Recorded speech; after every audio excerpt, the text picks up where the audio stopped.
Assalamualaikum warahmatullahi wabarakatuh. Salam Om Swastiastu, Namo Buddhaya, salam sejahtera bagi kita semua. Terima kasih pada Dewan Juri yang terhormat karena telah mengizinkan saya untuk berbicara pada hari ini. Izinkan saya untuk memperkenalkan diri. Nama saya Kurniadi Wijaya, saya representatif dari SMA Negeri 1 Kabupaten Tangerang. Saya berperan sebagai pembicara satu dari tim oposisi. Saya menyatakan tidak setuju dengan tim pemerintah. Mengenai mosi, Dewan ini akan mewajibkan orang tua untuk mengikuti tes kelayakan sebagai syarat memiliki anak. Tim pemerintah tadi mengatakan bahwa justifikasi secara prinsip pemerintah boleh membatasi hal ini. Hal yang dimaksud adalah hal untuk melakukan tes untuk syarat memiliki anak. Jika pemerintah mengatakan hal tersebut, maka pemerintah dengan ini melanggar hak asasi manusia yang dimiliki oleh setiap manusia. Menurut penguatan HAM wilayah 2 dan juga dahsyat, hak dasar yang dimiliki manusia itu ada 10. Di antaranya itu ada hak asuh hidup, hak berkeluarga, hak mengembangkan diri, hak memperoleh keadilan, hak atas kebebasan pribadi, hak atas rasa aman, hak atas kesejahteraan, hak turut serta dalam pemerintahan, hak perempuan, dan juga hak anak. Maka secara prinsip dari ungkapan penguatan HAM tersebut, pemerintah tidak bisa membatasi karena itu merupakan hak mutlak, hak asasi manusia yang diberikan kepada manusia sejak dia dalam kandungan. Calon orang tua untuk mempunyai anak. Seperti yang disebutkan dalam Undang-Undang Pasal 28B tahun 1945, yaitu setiap orang berhak membentuk keluarga dan melanjutkan keturunan melalui perkawinan yang sah, serta negara menjamin hak atas kelangsungan hidup, tumbuh, berkembang, serta berhak atas pelindungan dari kekerasan. Tidak melakukan tes sekalipun, undang-undang telah menjamin adanya keamanan bagi siapapun yang mendapatkan kekerasan. Tes kelayakan tidak akan menjamin kondisi mental dari sang anak. Bukan hanya dari pola asuh saja yang menjamin kesehatan mental anak akan menjadi tumbuh lebih baik. Akan tetapi, kekerasan mental sang anak juga dapat dipengaruhi oleh perceraian orang tua. Apakah tes kelayakan dapat menjamin calon orang tua tersebut atau orang yang sudah menikah tersebut itu tidak bercerai? Nyatanya, dampak emosi tak terkontrol bagi anak banyak disebabkan oleh beberapa faktor, yang diantaranya adalah lingkungan keluarga, lingkungan sosial, dan juga lingkungan pendidikan.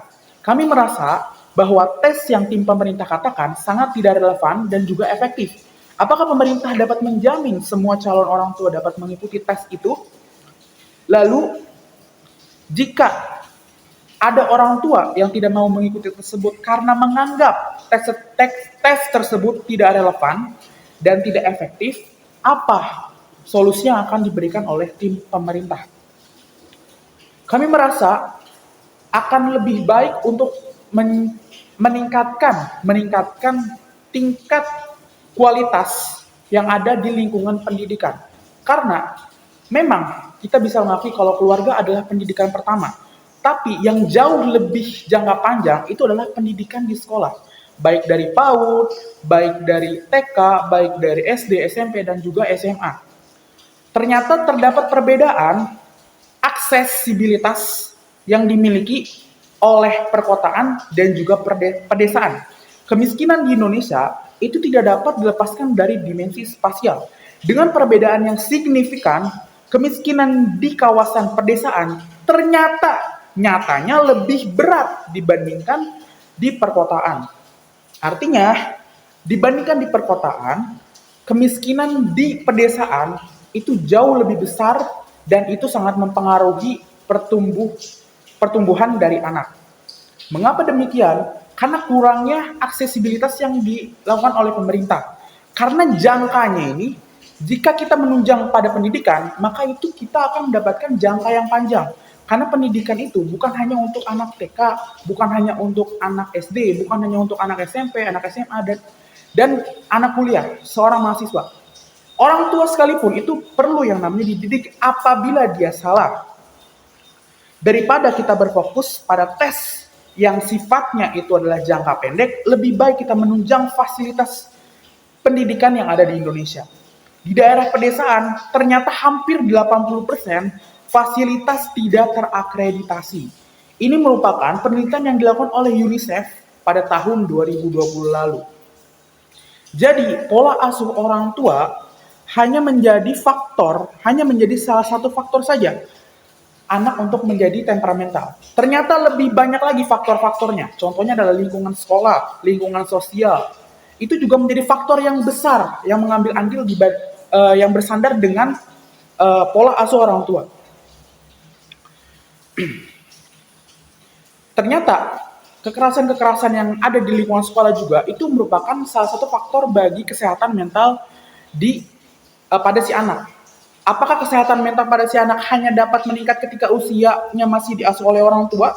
Apakah kesehatan mental anak itu tidak dipengaruhi oleh lingkungan-lingkungan sekolah dan juga lingkungan-lingkungan sosialnya? Mau sebaik apapun pola asuh seorang orang tua kepada anaknya, jika anaknya itu tidak bermutu dan tidak bisa membedakan mana yang salah sehingga tercemar mengikuti lingkungan sosial yang sangat tidak baik, maka mau bagaimanapun anak tersebut pasti akan mengikuti lingkungan yang tidak baik tersebut. Jadi, menjadikan salah satu faktor pola asuh orang tua itu menjadi faktor utama adalah salah. Mengapa demikian?